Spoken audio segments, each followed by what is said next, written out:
Good day, sir. We're Group RKVR from NW3A, and this is our Mission 05 RPG interface. So first, we have our basic info, which is created as a separate widget from the player HUD, and is also a child of the player HUD. So we have the HP counter and the mana counter. So when run, we have the HP, we have the max HP as 100 and the max mana as 50.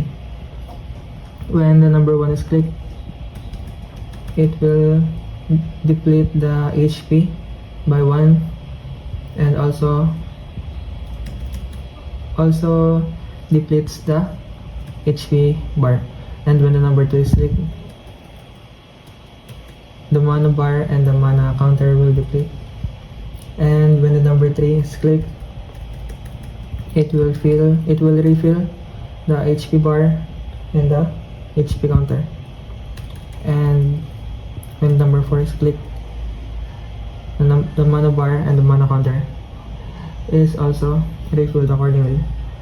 So next will be the pause menu. So the pause menu is also created as a separate widget, and the menu buttons are the status button, the item, skills, data, and close button. And the stat window is also created as a separate widget from the pause menu, and is also a child of the pause menu. Yan. So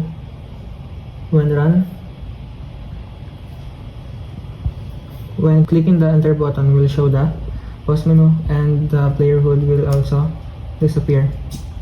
And also when clicking the status button, it will show the stat window, which displays the character's name, Arcavia, and the title and the character's level, which is level 4,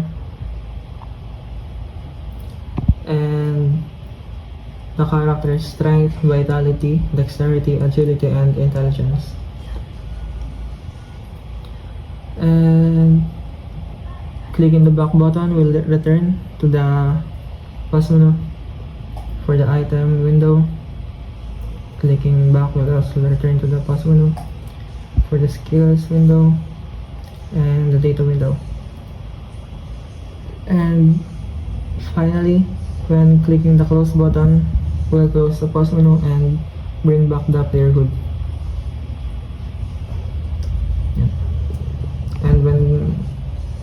And when pausing the game, it will also pause it. Yan. Yan lang po. Thank you.